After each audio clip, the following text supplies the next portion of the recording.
Okay, I see a viewer.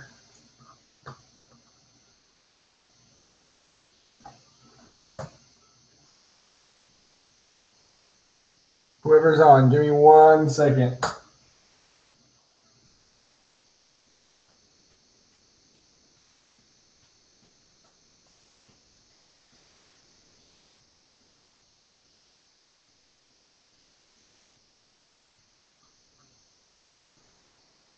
Three viewers.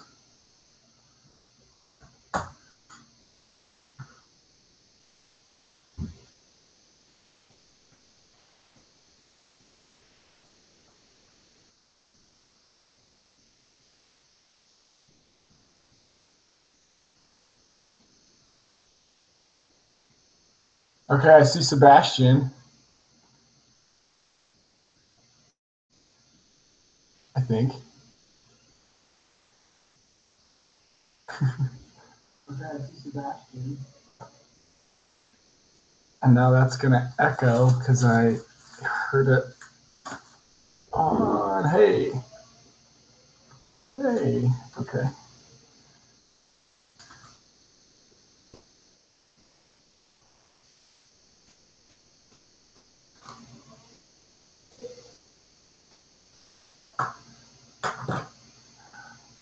Sebastian, say yeah, or type yeah if you can hear me.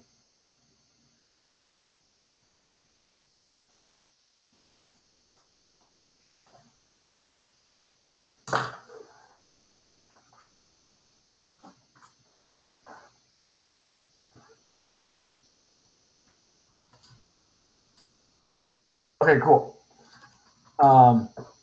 All right, so question was, can you review accuracy versus precision? And then also, can you talk about the standard SI units we need to know? Accuracy versus precision. So maybe you remember I said it's going to be obvious for an experiment or some set of data if it's accurate or precise in terms of they should be close to each other or not. So let's say the bullseye analogy is a good one. Let's say we got 3 different targets we're shooting at. Hi, Molly. If we shoot 3 times, a bow and arrow or something, and we land kind of all over the place, we're aiming for the middle, obviously. That would neither be precise or accurate. If we hit, say 3 times in the top right corner, so not, hi Annie, so not hitting the middle, but all kind of in the same area together, that is going to be precise, but not accurate, because we're aiming for the middle. But precision is so important because we're hitting all 3 in the same spot. That means we're kind of doing the same thing. So maybe if we change one thing, we might hit the middle.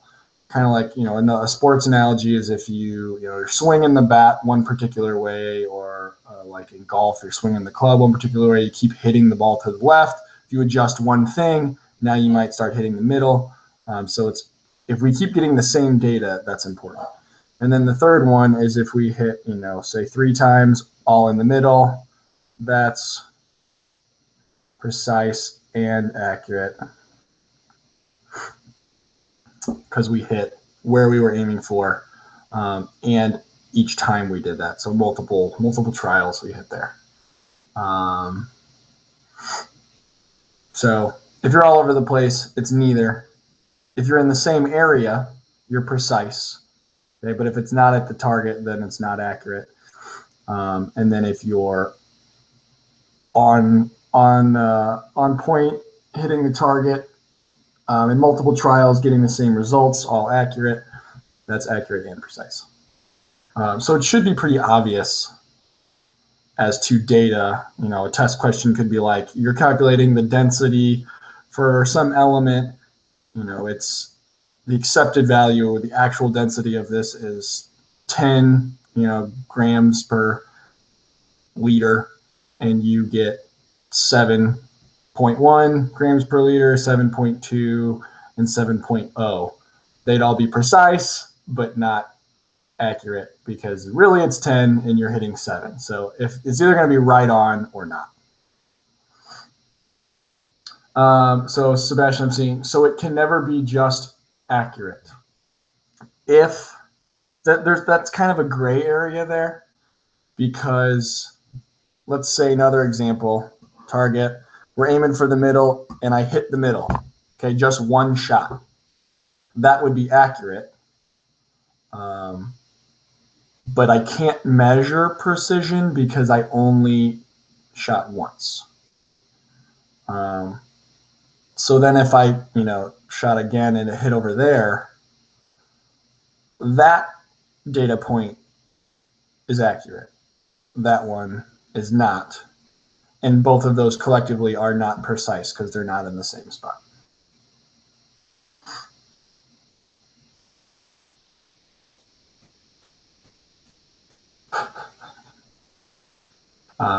So Sebastian, let me know if you need any clarification on that. I'm just looking at the chat. Oh, hey, Ron's here too. All right, and then I think, Sebastian, if I scroll up, your other comment was, what SI unit should you know? If I rip my thing off the wall so that you guys can see that. Here's your unit sheet.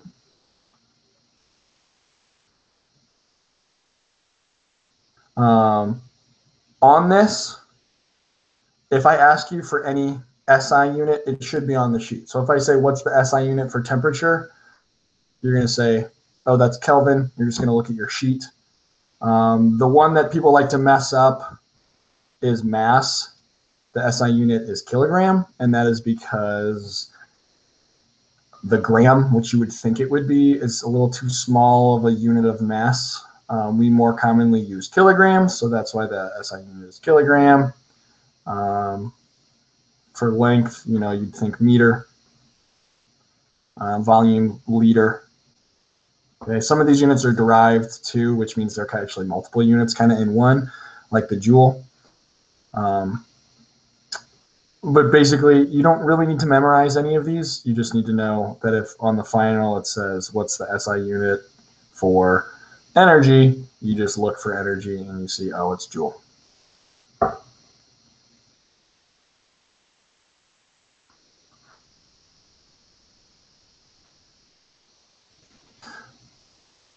All right.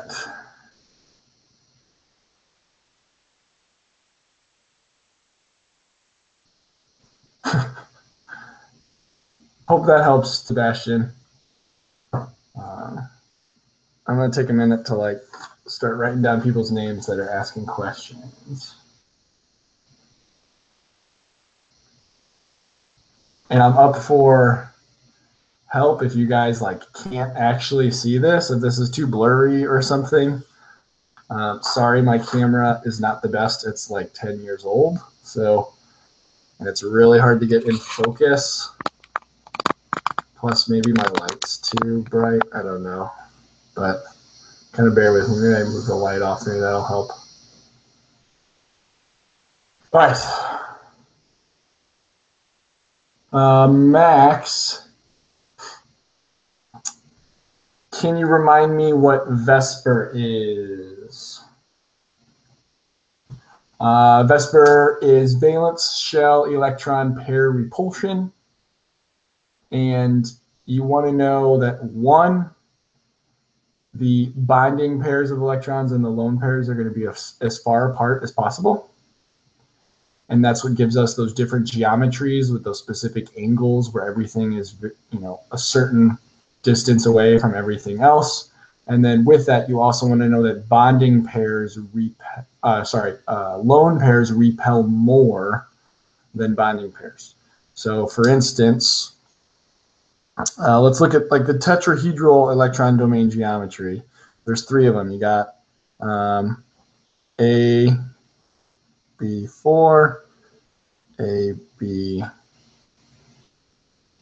3E, and I'm trying.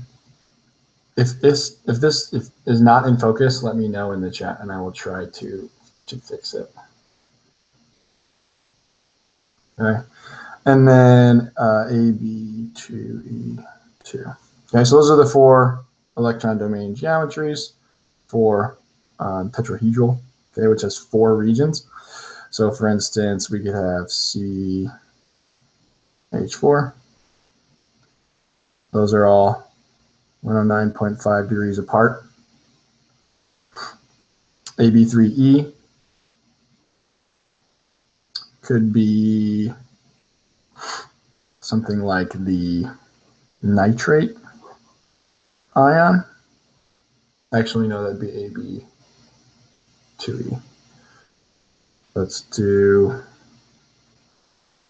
N, just gonna make it easy, NH3. Between there, we're gonna get less than 109.5. Again, sorry if you guys can't see that. Hopefully it's okay. And then AB2E2 could be something like water, where you have 2 lone pairs, and those are going to push the H's even closer yet, those bonds closer yet. So that's going to be less than 109.5. So Max, tell me if you can't see that.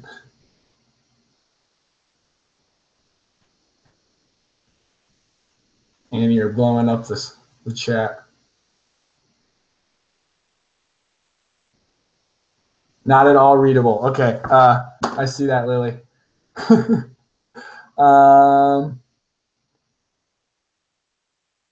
I tried, let's, all right, I'm gonna zoom in, we're gonna get closer. And then let's maybe try and focus. Sorry if I'm giving you a headache. And focus a little bit.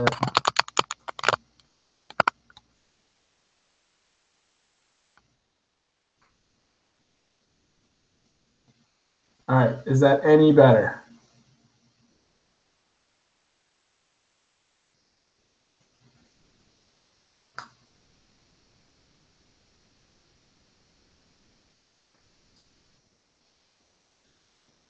Better? Okay, good.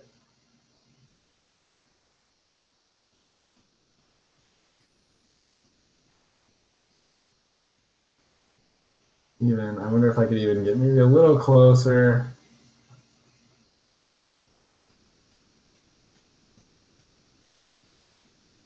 Try that. Sorry, my camera is not the best. It is like a decade or so old. I don't even remember the last time I got it. I need to upgrade. Okay. Who else has questions? Anybody else? So Nicole says, does regular chem still only need to memorize the first sheet from? Yes, only the first sheet. So you do not need to know any of the 5 domains or the 6. So any like the octahedral or the trigonal bipyramidal, you do not need to know any of those. Just the ones on the front side, just the color side.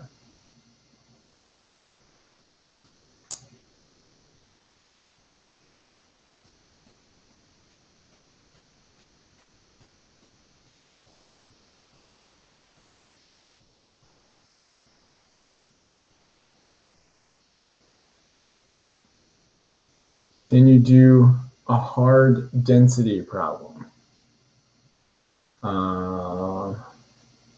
Yes, hey, Ron, you want to know the bond angles.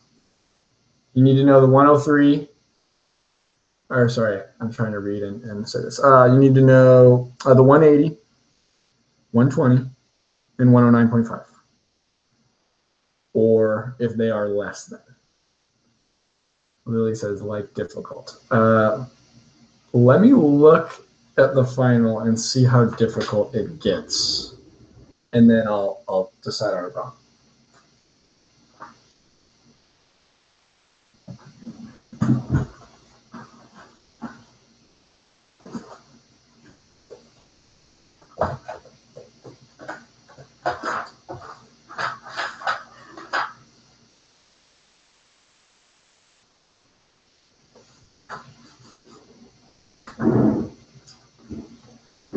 Sorry, I'm shaking this thing.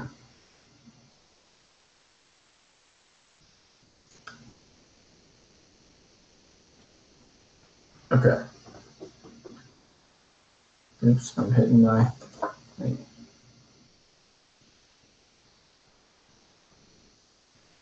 Annie, I don't know what that means.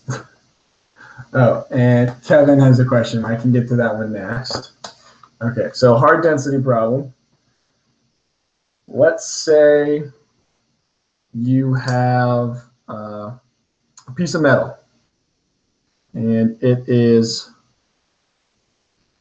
5.0 grams. I'm gonna make this a little bit, okay. And you put that piece of metal into a graduated cylinder, which has 10.0 milliliters of water in it. And you measure the water after you put the metal piece in it, and it goes up to, I don't know, 12.5. Okay. What is the density? Density question mark of this piece of metal. Okay, so we have 5.0 grams. That is the mass. Move this over. Okay, so we have M. That's the mass, and then we have 10.0 milliliters, which is where the water level is starting. And then it goes to 12.5 when we put the rock in. So or the metal piece. So if we subtract those two, we should get the volume of this piece of metal. Okay. So it's a little reverse here, but 12.5 is what it goes up to. So if we subtract 10 from that, we get that the volume, which is uppercase V, is going to be 2.5 milliliters. Okay, so density equals mass over volume. So if we plug in for what we know, we have 5.0 grams. And then 2.5 milliliters. Okay. Solve that, and we get that our density is 2 grams per milliliter. Hi, Reagan. Okay. So Lily, to answer your question, that's about as hard as it gets, I would think. I keep knocking this thing.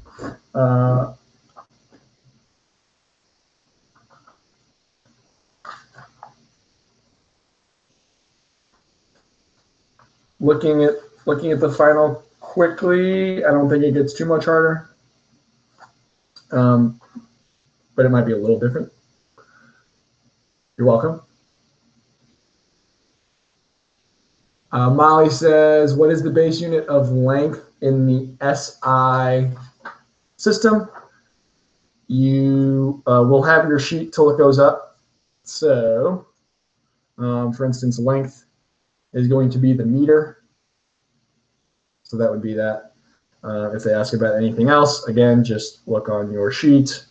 The one you might not think is pretty typical is mass, which is the kilogram, not the gram. And that's because we use kilograms a lot more than grams. Grams is not a lot of mass. So Molly, let me know if that doesn't answer your question. All right.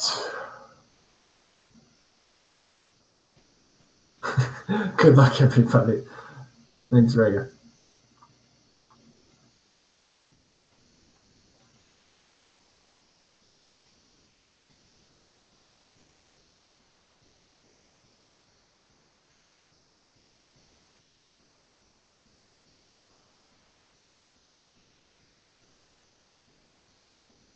Okay, so Kevin asked about the resonance structure for phosphate, which is PO43 minus. Why are there only 4 resonance structures when it can be a single bonded or have one double bond. Kevin, are you in advanced? If you can ask that, or if you could answer that, then I'll kind of know how to answer that question, because I talk about that differently, advanced versus regular. So Kevin, tell me if you're in advanced or not, so I can answer that. Nicole says, if you have the option for making 2 double bonds versus a triple bond and 1 single bond, what should you do? Okay, so Nicole, I talk to regular chem about, do you make a single bond, double bond, triple bond? That is based off what I tell you guys as what does that element want to do. So how we figure that out is we can draw the electron dot symbol for any element. So for instance, oxygen has 6 valence electrons. So if I was just going to put those around oxygen, I'd go 1, 2, 3, 4, and I have 2 more, so then those are going to double up. So if you looked at just oxygen with 6 valence electrons, it's deficient 2. So it's generally going to want to bond twice. Okay, something like nitrogen, which has 5 valence electrons. So 1, 2 are going to be paired up, and then 3 on their own. It's going to want to make 3 bonds. So if oxygen can make 2, it's going to do that. If nitrogen can make 3, it's going to do that. It doesn't always happen. For instance, polyatomic ions, if we're adding, sorry, that's like not even in the center. If we're adding or taking away electrons, then that's probably going to throw off these. But you want to try to get to those as much as possible. The basic structures, N will bond 3 times, oxygen will bond 2 times. Okay, so for instance, let me think, if we had like,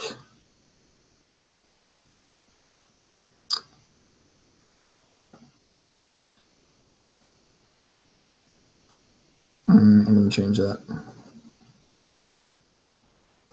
Let's do,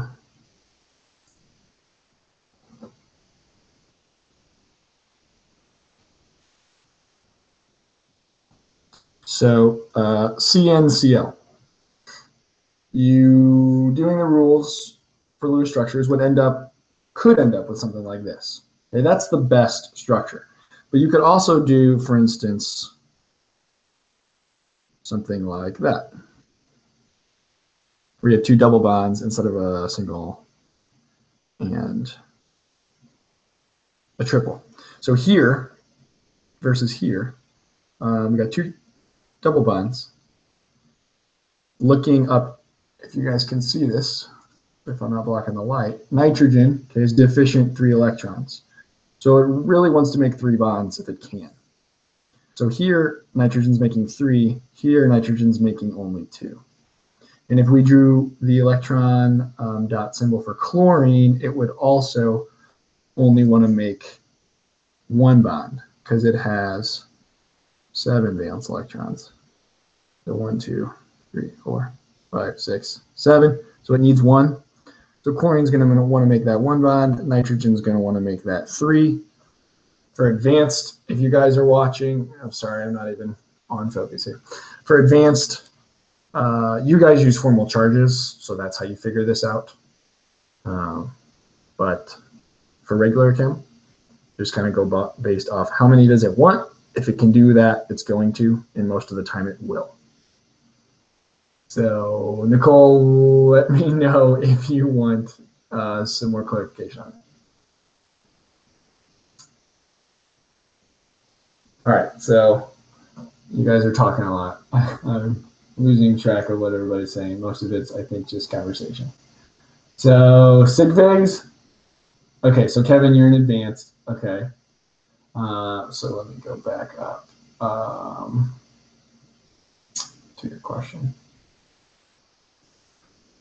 All right, so for phosphate, so this is going to take some drawing. I'm probably going to screw this up because I only have a little bit of space or it's not in focus. So phosphate, PO4, 3 minus. So we're going to count electrons. Phosphorus has 5. Okay, there's only one of them. And then oxygen has 6, and there's 4 of them. And then it's a negative polyatomic ion. The 3 negative, so there's another 3 there. I probably shouldn't have put that negative sign because it might confuse you. But counting up total valence electrons.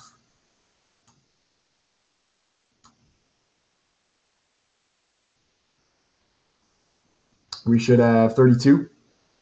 I'm just going to make that an equal sign. That'll make more sense. So I have 32 electrons I got to use. Bye, Reagan. Nice to see you. Come say hi sometime.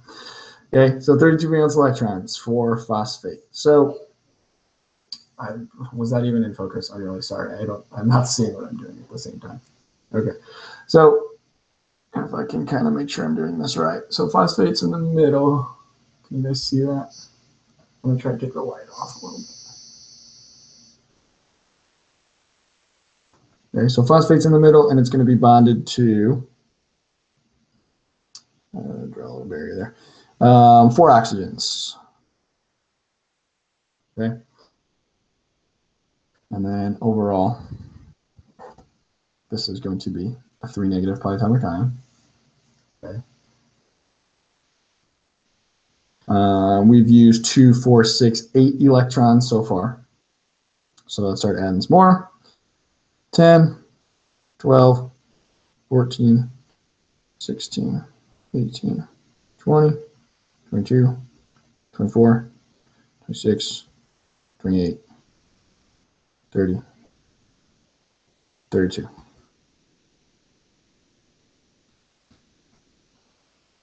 So just count again. 2, 4, 6, 8, 10, 12, 14, 16, 18, 20, 26. Okay, so 32 valence electrons there. If I looked at this in terms of formal charges, I'm going to switch colors. I don't know if that'll help you guys at all, but I don't know. Maybe you can see a difference, Kevin, if it's even in focus. So if we're doing formal charges, phosphorus in this one is going to be a positive 1, and all these oxygens are all going to be negative 1s. Okay, for those Gen kids watching this, don't worry about this part so much. All these numbers, remember, you just kind of ignore those. But Kevin, those are all our formal charges for this. So if we wanted to minimize formal charges, what we can do is instead of having phosphorus with an octet, we can actually expand its octet, and it can bond more. It can make 5 bonds. So we could take like these 2 electrons here, you know, for instance, and put them there in a double bond. Okay, and that's going to get rid of that formal charge, and it's going to get rid of that formal charge. Okay, can you guys see that? On one screen it's good, on the other, oh no, that's because I've scrolled down. Okay, no. Okay, so good. So there, if we make a double bond there, if we expand phosphorus's octet, then we're only going to have 3 negative 1 charges, which is, that's the best you're going to get because it's a negative 3 overall. And remember, all your formal charges must add up to your charge on the polyatomic ion. So that's going to make this a double bond and all these 3 singles. Okay, which means this is going to have resonance where we could put that bond here, there, or there. So there's going to be 4 resonance structures because you could have the double bond at the bottom, to the right, up top, or on the left. And for the sake of time, I'm not going to draw all 4 of those. But remember, you use the double arrows, and you would draw all the other ones as well. Yeah, so Kevin, you might want to clarify with your teacher, Ms. Barton, just in case she teaches you anything different. But I tell my kids to only count the best resonance structure. So it kind of depends on how the question is worded. If it's like draw the best resonance structures, this would be one of the best ones with the double bond and the 3 singles. You know, though you could do other things to have different formal charges. Like if we had a double bond here, if we had 2 double bonds, okay, that would make phosphorus -1. Let's say these 2 are still -1, and that one would go to 0. Okay, so we'd have 2 oxygens with formal charge 0, -1 on those 2, -1 on phosphorus. But oxygen has a higher electronegativity than phosphorus. So oxygen is actually going to be more likely to have a negative formal charge than phosphorus because it has a higher electronegativity. So I tell my advanced kids, this is going to be the best structure because oxygen is more likely to go -1 than phosphorus. Okay, I hope that helped. All right. Scrolling back, try to catch up with the chat. Nicole, you're still super confused. What about? I see some sig figs. People asking about sig figs. Molly, I believe in you as well. You got it.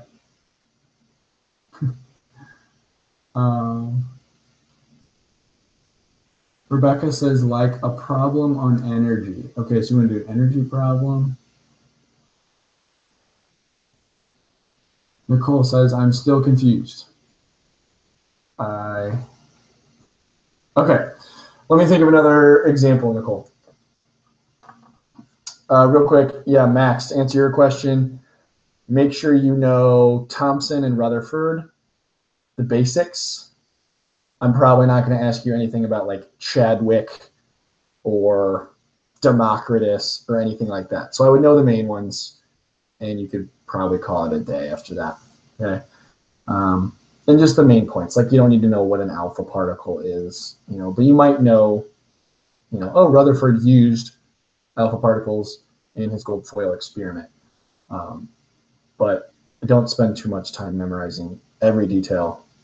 It's not going to be in as much detail as the test. Okay, so back to Nicole.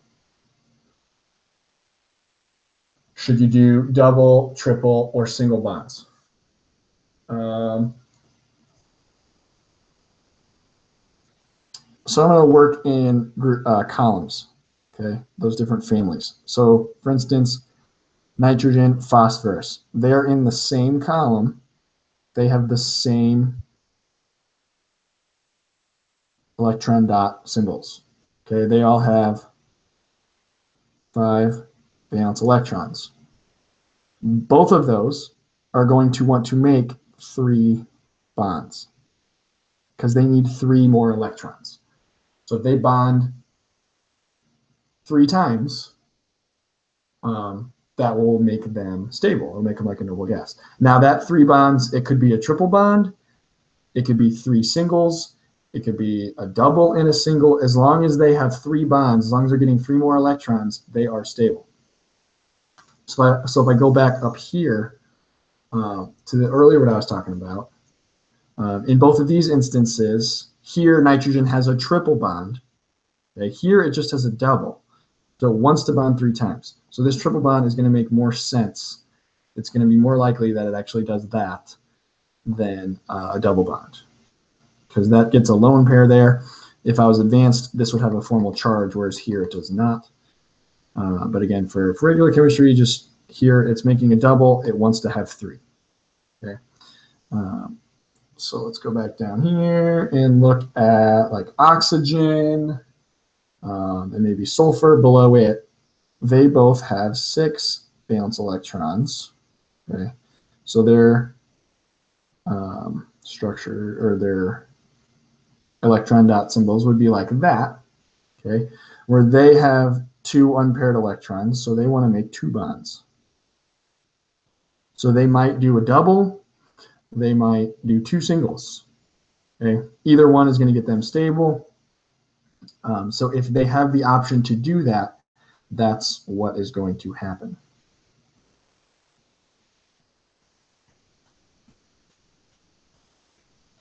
Okay, so Nicole, like two doubles and a single, which of the two is better? So either of them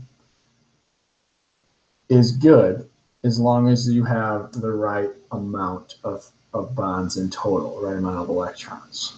Okay. So whichever way has lone pairs is what you said last. So like here, nitrogen has two lone pairs. Here it only has one. Nitrogen only wants to have one lone pair, okay? Because that's the way it starts out. It only has one. Oxygen really wants to have two. Sulfur wants to have two, okay? Something like chlorine, fluorine's actually above chlorine on the periodic table, but whatever, just put there. Bromine, iodine, all of those are going to look like this to save time.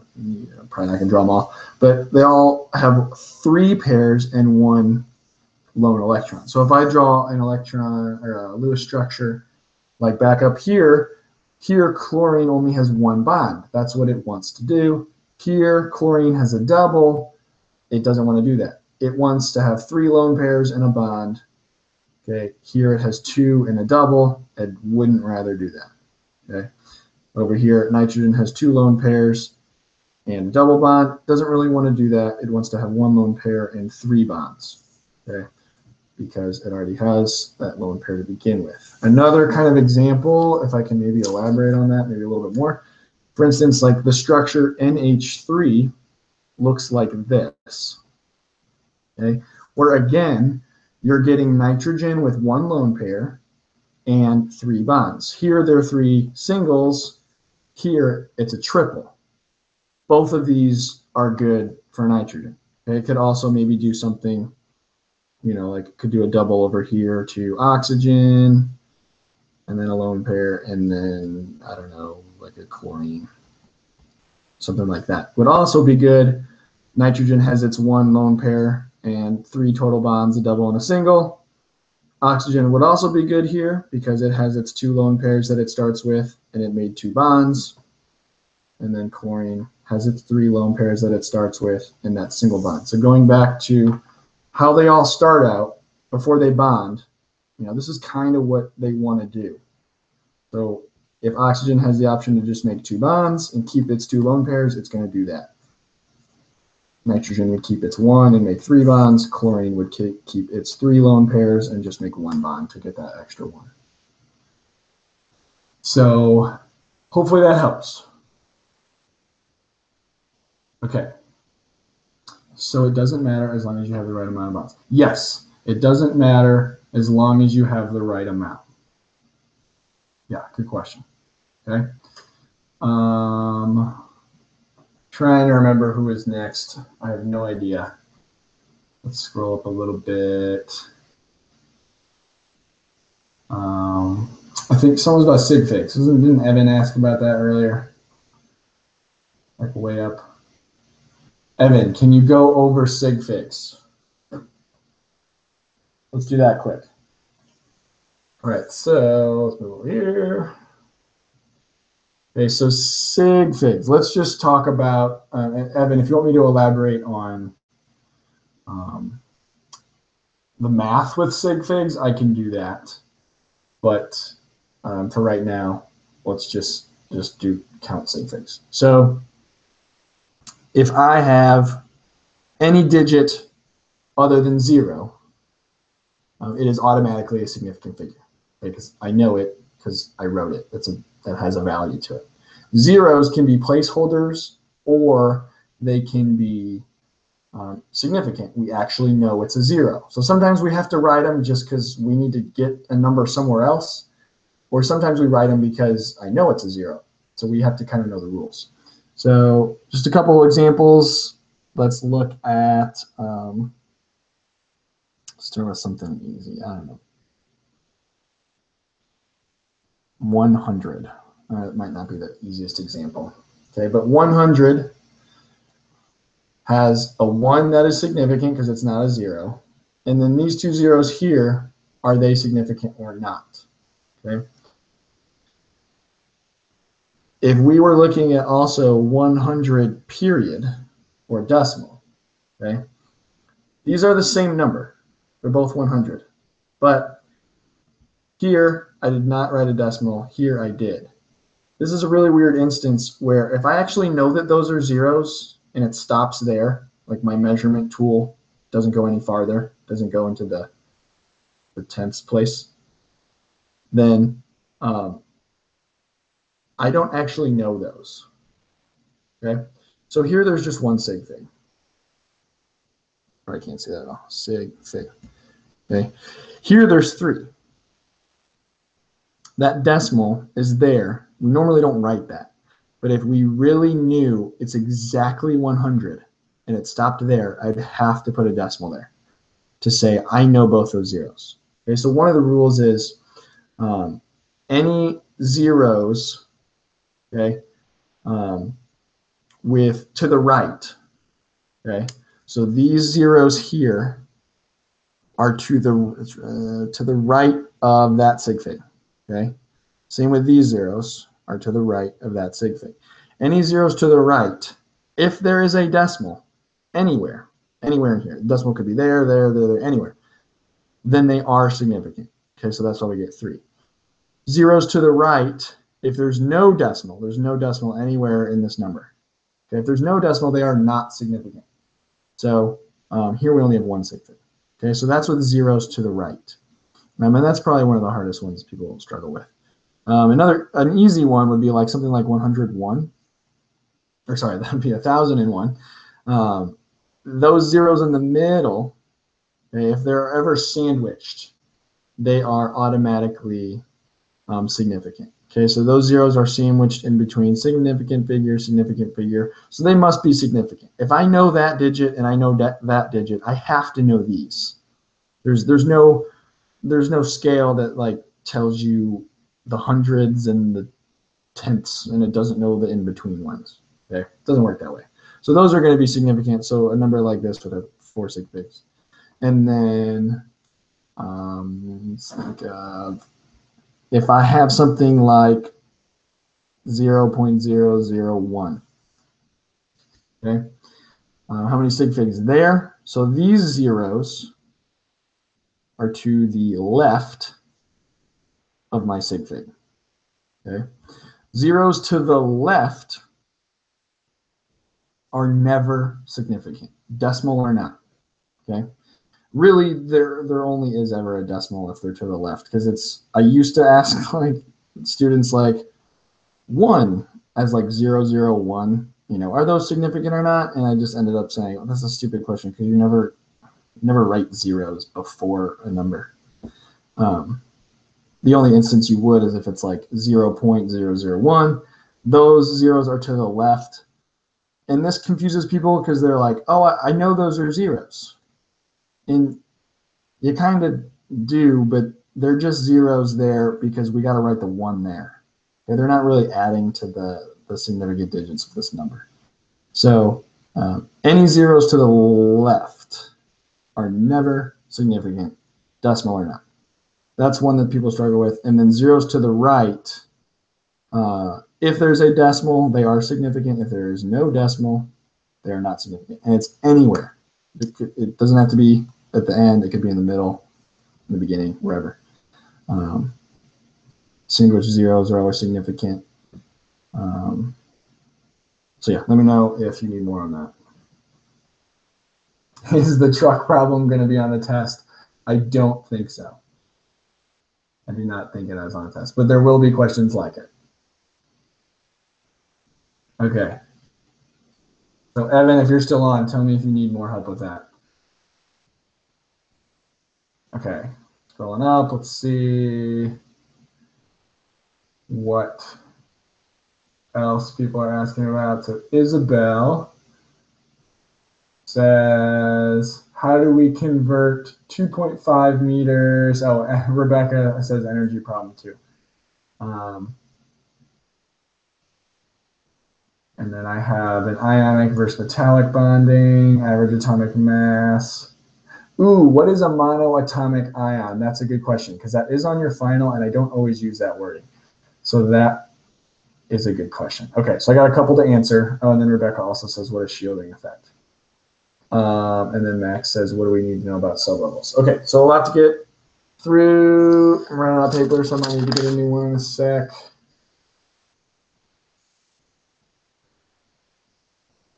Okay, Evan, you're good.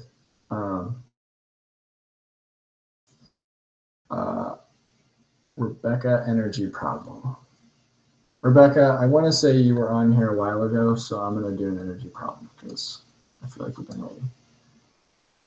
Yeah, you're up here. Like a problem to do with energy equals something. Okay. Hard energy problem. Okay. The hardest you guys would have is if you have to use both equations. Okay. So this is back in unit 2. We got energy equals Planck's constant times V or sometimes F, which is your frequency. Okay. And then we have the speed of light equation. We have C, which is the speed of light, equals wavelength, the kind of weird looking wavy thing that kind of makes sense for wavelength. It's a lambda times frequency again. So V, sorry if you got to fix that. You guys can't see that probably. Okay, there you go. Hopefully that helps. So the hardest question would be something like you get energy or you want energy. It asks for energy, and you are given frequency or asks for frequency. So with these two equations, the two light equations, or sorry, that's wavelength. Frequency is in both. Okay, so if you're given frequency or it asks for frequency, this is only going to be a one-step problem because it's in both equations. The instance where you have to use both is if it asks or gives you wavelength and asks or gives you energy. Okay, they're in separate equations, so I have to use both to figure that out. Okay, so let's say, I'm just going to make something up.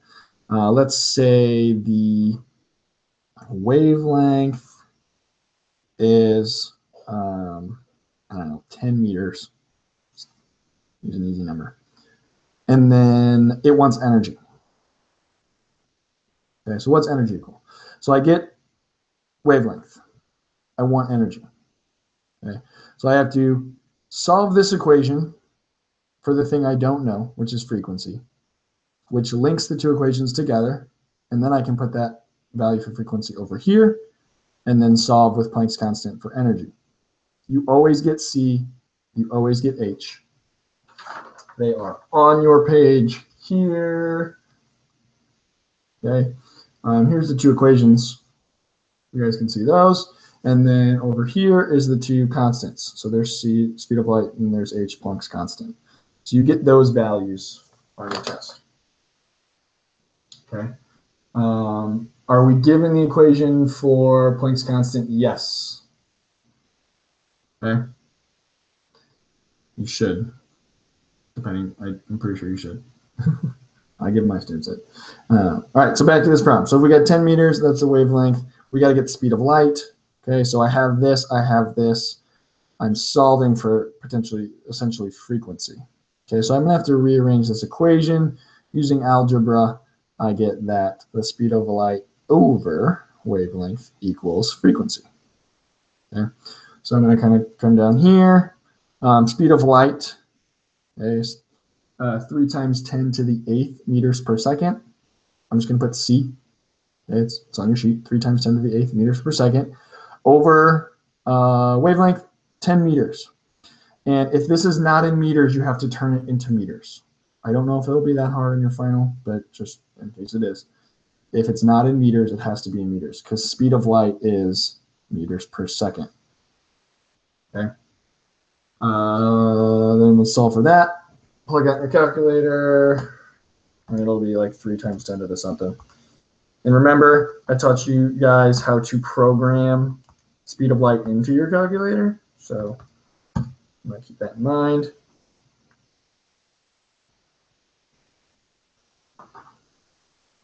Okay, that's 3 times 10 to the 7th meters per second for the frequency. So remember that was V. You guys can see that. Yes, frequency, V. All right, so now that I can use in the other equation, okay, that times Planck's constant is energy, which is what we're looking for. So 3 times, see that, times 10 to the 7th, sorry, this is frequency, this is hertz. What am I doing? Okay, this is hertz. Okay, which is 1 over seconds or per seconds, because here meters cancel out. So 3 times 10 to the 7th hertz times, that's frequency, times Planck's constant, if you guys can see that, which is, I'll write it out, what the heck, 6.63 times 10 to the negative 34th joules seconds. Okay, let's move this over a little bit. All right, and that is going to be your energy. Okay, so we'd multiply those together, and we would get, in my calculator, I get 1.989 times 10 to the negative 26th. And we're looking for energy, so it better be joules. That's our unit for energy. Hertz is per second, which cancels out with seconds. So that's what we end up with. Okay, so that's about the hardest you'll have. And Nicole says, do we need to use sig figs with light calculations? I want to say no. Your answers might have the right amount of sig figs, so just keep that in mind when you're looking at your answers. You know, for instance, I'm looking at this question. Let me find out where is it at. Where they all have 3 sig figs, so you shouldn't need it unless it asks for it. We're testing if you can actually do this, not if you know sig figs for this particular question. So we shouldn't really ask for that. For average atomic mass, I wouldn't think so either.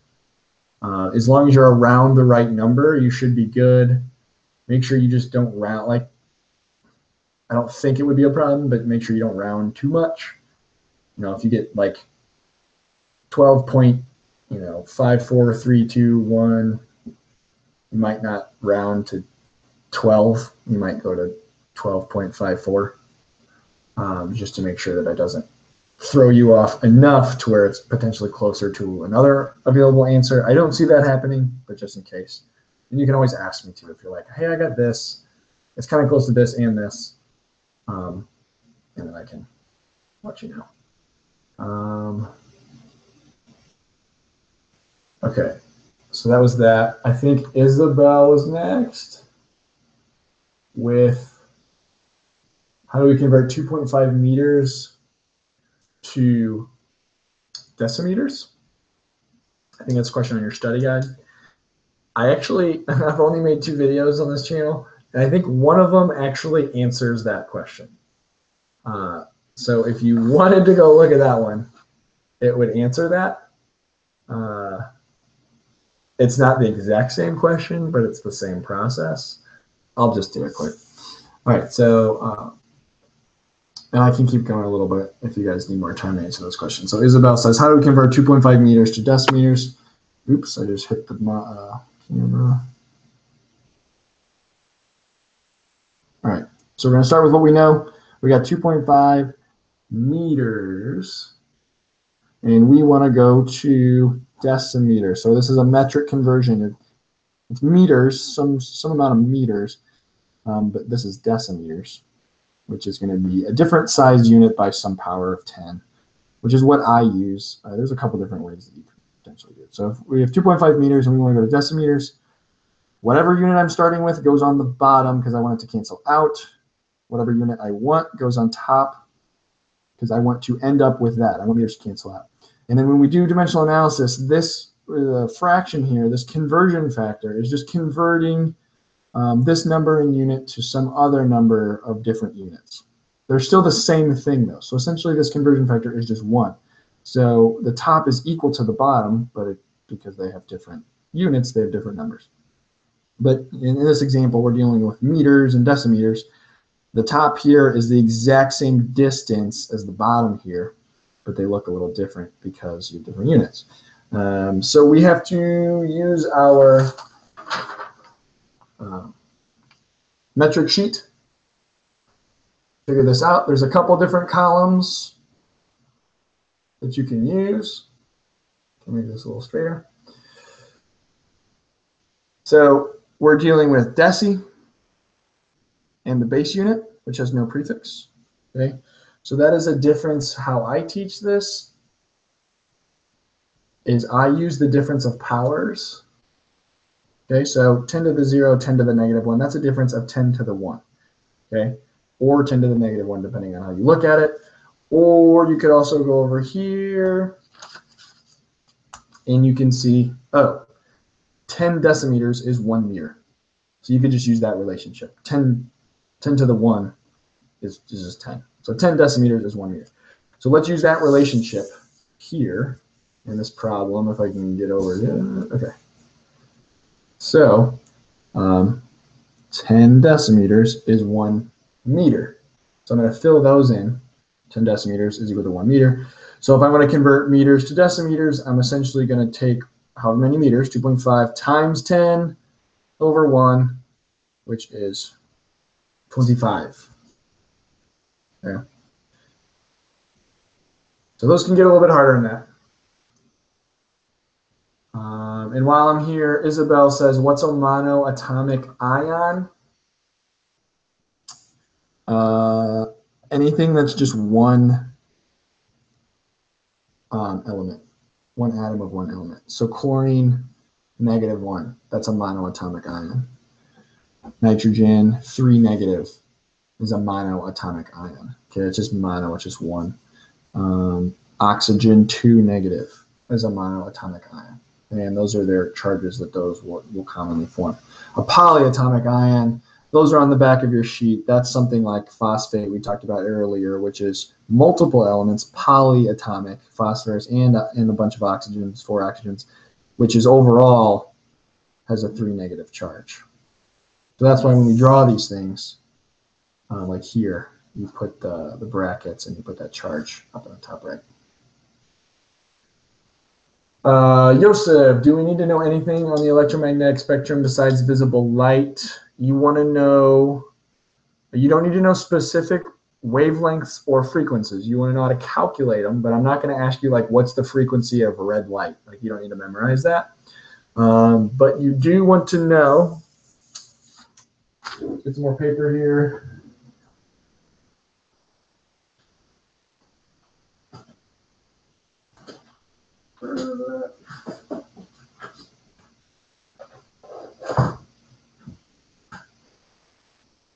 Hold up.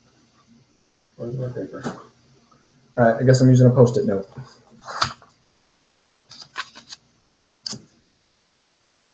Okay, so visible light is in the middle, which is a range of red all the way to like indigo or violet. And then to the right of violet, you want to know ultraviolet or UV. And then past that is X-ray. And then past that is gamma. And you do want to know these. You want to memorize these. And then before red light is infrared, which I'm just going to say IR, infrared. And then before that is microwaves. And then before that is radio. Okay, so you want to know those values, and you also want to know relationally that over here is high energy and frequency. On this end, low energy and frequency. Okay, so radio is a low energy, low frequency when compared to something like gamma. Okay, and then over on this side also is high wavelength or long wavelength, and on this side is a very short wavelength. So you want to know those as well. See if I can kind of move that over there. Okay, so make sure you know all that, Yosef. You want to kind of memorize it. RGBIV is the rainbow. But again, you don't have to memorize, like you don't need to know specific wavelengths and frequencies. I can give you like a light calculation problem like we did, but you don't need to memorize any specific wavelengths or anything. Okay.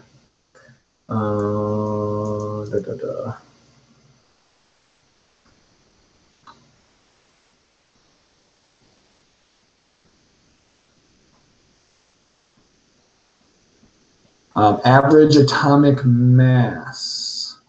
You guys asked about that.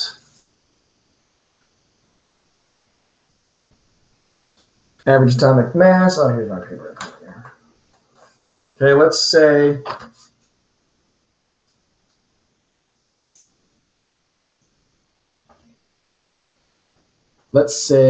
we're talking about, I'm just going to make these up so they're not going to be like actual real world values. But I don't know. We're talking about titanium. Okay. Talking about titanium. And there's, just make it easy, there's two isotopes. There's Ti, the mass is about 47. So let's say 46.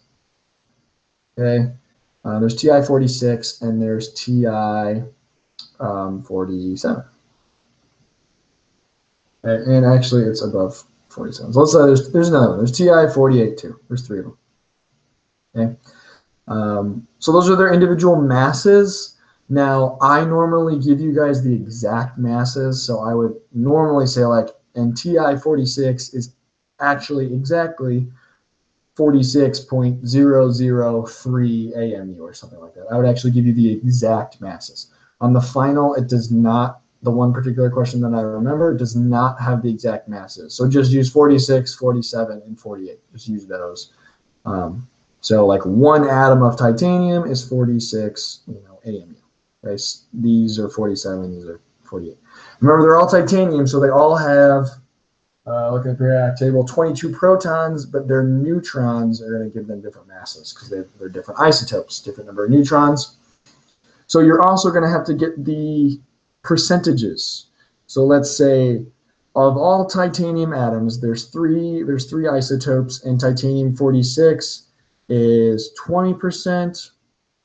Let's say titanium 47 is 30%, and then titanium 48 is 50%. So on average, one of every two titanium atoms has a mass of 48 AMU. Okay, 30% of them have 47, and then 20% have 48. So if we were going to calculate the average atomic mass, okay, for titanium in this instance, and I just made these up, it's not actually, these numbers are probably somewhat accurate, but not perfect. To calculate that, you take your mass times your percent as a decimal, okay, and you add up however many of those you have. So we're going to have three of these because we have three isotopes. So let's make sure you guys can see this, kind of scoot this over a little bit. Okay, so if I was going to do this, I would do, all right, titanium, let's maybe do this so you guys can actually see it, if I can write it. Okay, so titanium 46 has a mass of 46. So we're going to multiply that by 0.2, okay, 0.20 if you want. And then we're going to add the next isotope, which has a mass of 47 times 0.3 or 30% plus 48 times 0.5. Okay, or 0.50 if you want. Okay, so that is going to equal our average atomic mass. Now looking at this, if these were all had all equal percentages, it should be right at 47. Okay, but this is 50%. That's only 30, only 20. So our average should be closer to 48. It might be kind of in between these two. It's definitely not going to be closest to 46 because 46 is only 20%. So if I plug this in the calculator, we do 46 times 0.2 plus 47 times 0.3 plus 48 times 0.5, and we get 47.3. Okay, so that is the average atomic mass for any one atom of titanium. On average, this is the mass. But in real life, like if these were actually the numbers, no one single atom would have that mass. They only have these masses, 46, 47, or 48. But when we're looking at some titanium, we're looking at gazillions, billions of atoms. Okay, so we're not concerned really about how much one weighs. We want to know what the average of all those billion, infinity atoms are. Okay, so that's how you calculate average atomic mass. Isabel, I hope that answers your question. Let me know if you need more help with that, any of you guys. With that. Okay, so it's 10:07, so it's pretty much out of time. If you really want something, type it in the comments now, and I'll answer it. I'm trying to see if there's anything else that I missed. I'm sure I missed some stuff. I'm sorry. Rebecca asks about shielding effect. Let me real quick go through that on the final.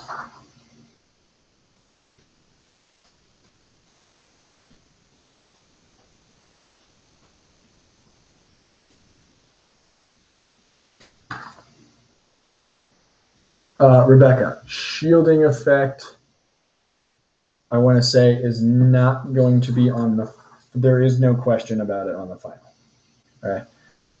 Doesn't mean you don't need to know what it is. You might go back and look at the notes because it does affect, like the trend of ionization energy, which, or the atomic size, actually more specifically, atomic size, which you want to know that trend. But there is no question that directly asks about shielding effects. That's something more specific, kind of hard concept that we only talk about in that unit, that chapter. So, Rebecca, don't worry too much about that. I'm not going to spend time going over it because it's there's not a question on the final. Just make sure I'm looking at the right final. Yep. Okay.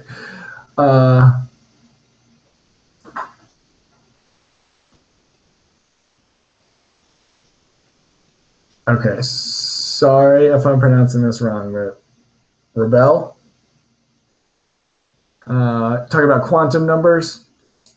You're going to want to ask Ms. Barton about that. I actually don't talk about those. Well, we do. I just don't call them the 4 quantum numbers. So ask her about those because she's going to explain those in the way that you'll need. Also, I don't know if you're an advanced or regular, so it's kind of hard to answer that. You're welcome, Rebecca. I hope that helped.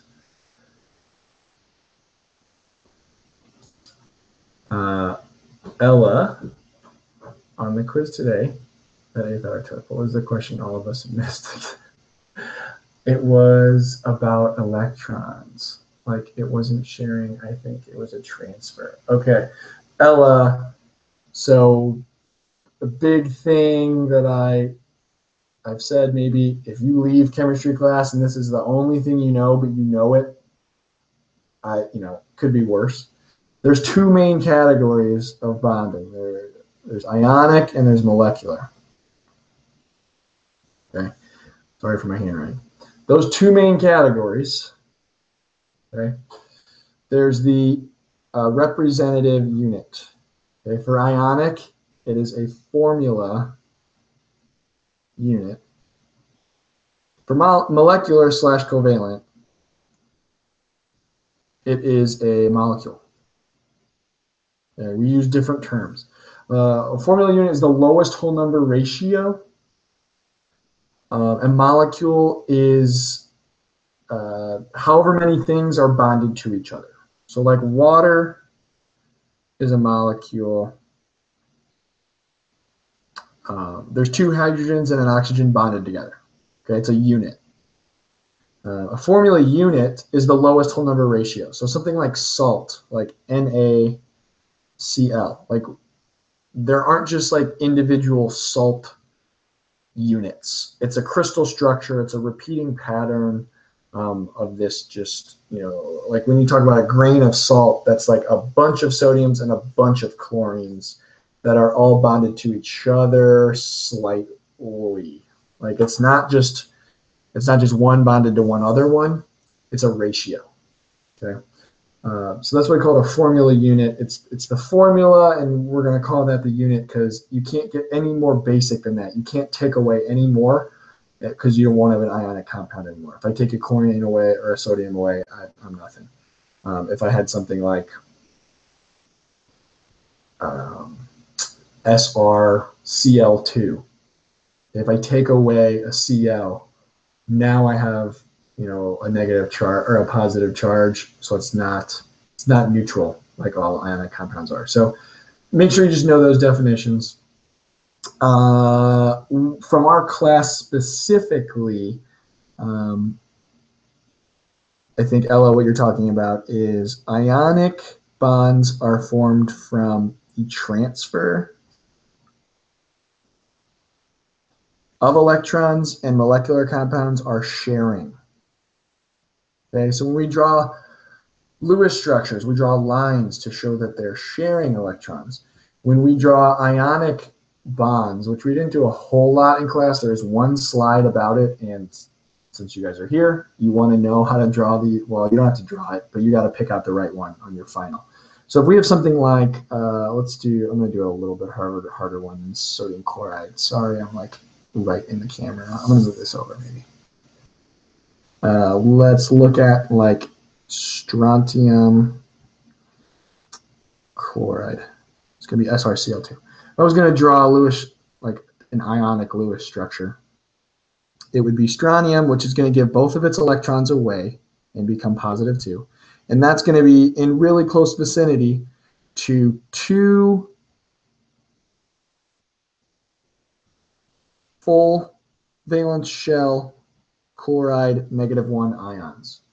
So there's no sharing here. There's no line that's like this one, it can get those electrons, and so does this one. Strontium just said, you know what, I don't want these 2 electrons. I'm going to give them away to 2 chlorines. They'll each take 1.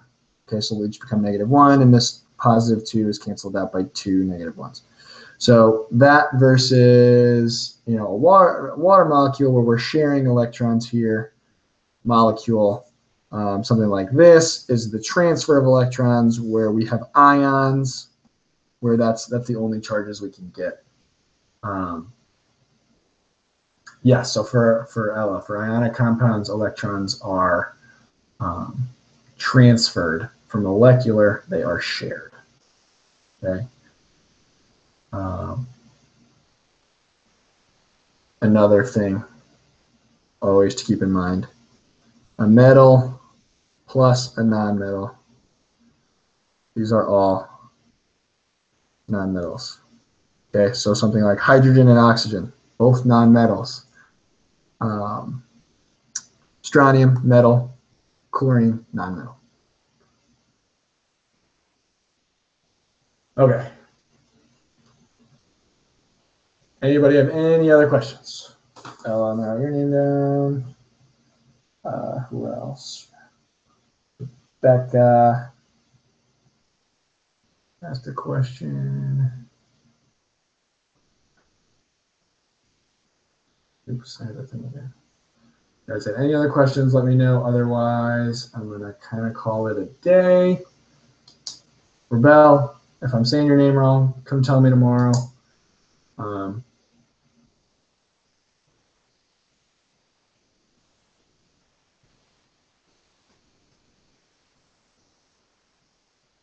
I wish I could see who's on here.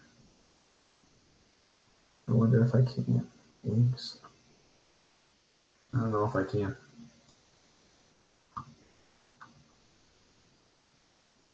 Says I still got 9 people.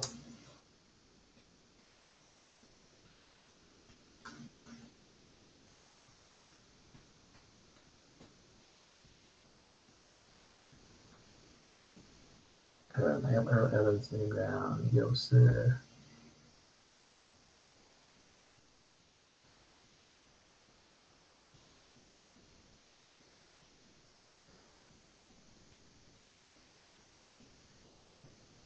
Anybody got any other questions? Max, if you're, I think you pieced out already. Yeah, you said 100%. You did ask about sublevels. Make sure you just know how many their letters, how many electrons they can have, how many orbitals they got.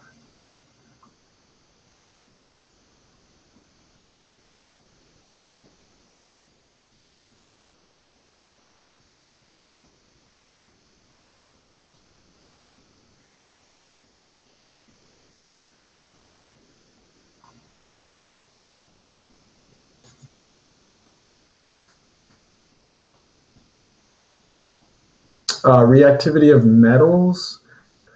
That's another question you're going to want to ask Mrs. Barton. I tell my students that the alkali metals are the most reactive. And if we're talking about nonmetals, the halogens are the most reactive. Let me look. Rebel, I feel bad. Am I saying, say if I'm saying your name right?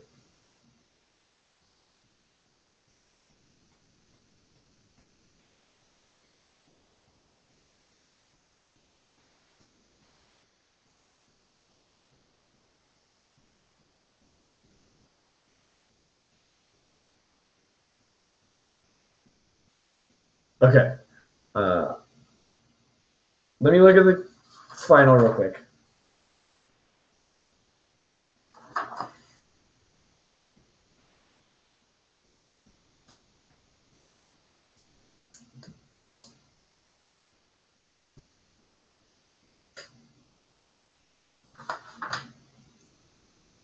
Oh, dang it. There is a question about electron shielding. For those of you that are still here, there's one question about electron shielding effect. And it's comparing two elements or multiple elements. Which ones have the same shielding? It's going to be ones that are on the same row. They're on the same energy level. So same amount of shields or shells, however you want to call it. So elements on the same row are going to have the same shielding.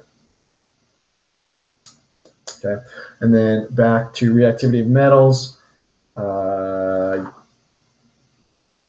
Okay. So yeah, really all you need to know for that is that the alkali metals are the most reactive. Okay, you shouldn't have to compare alkali metals to themselves. If you did, technically francium and cesium and rubidium would be, the farther down you go, the more reactive. So, francium, if that's what we're considering, would be the most reactive, followed by cesium, followed by rubidium. That's generally the trend. So like potassium is more reactive than sodium because it is down farther. I don't think we're going to ask you that. Looking at the final right now, it shouldn't be on there. I don't want to tell you everything that's on the final, but as long as you know that the alkali metals are the most reactive, especially more reactive than like a transition metal, or an alkaline earth metal, if you know, and don't count anything that's a non-metal in that. So as long as you know that the alkali metals are the most reactive, you should be good. Yosef, do we need to know Mendeleev's periodic table? I'm going to say no to that. It could be on here, but I'm just looking at it, and it shouldn't be. It's good to know. Good to know that he arranged things by atomic weight, which we now actually use atomic number, so protons. So hydrogen has 1 proton, helium 2, lithium 3, beryllium 4. As you go more and more, more protons, you change elements. It's related to mass because we're adding mass as well, but it's not always that way. So if you just know the basics, you're probably fine. Okay, guys, I think I have to go. I'll be in at 7 o'clock tomorrow. If you have any questions, you can come to my room quick, or any questions after school if you don't have the final tomorrow. I'll wait about 1 more minute to see if anybody has any extra questions, and then I think I'm gonna shut it down.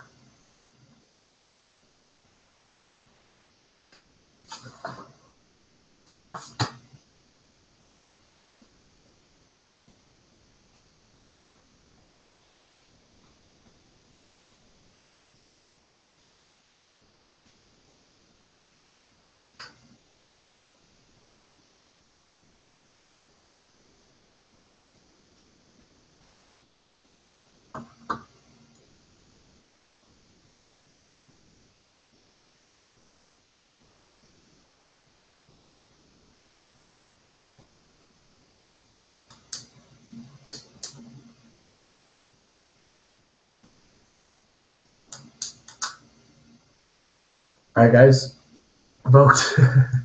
I think that'll call it a day. So again, why is mass? Okay, one final question. Why is mass extensive? Extensive depends on the amount of mass. So that's a very redundant question. It's like saying, I don't know, does your age depend on how old you are? Like, yeah, of course it depends. Extensive properties change with mass. So if you have more mass, your mass changes. Sorry, I didn't mean to send that. Oh, okay. So if you have less mass, your mass is less. So your mass has changed.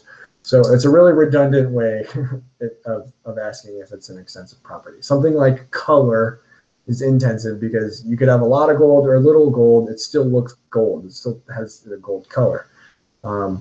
But if you have a little bit of gold versus a lot of gold, the mass changes.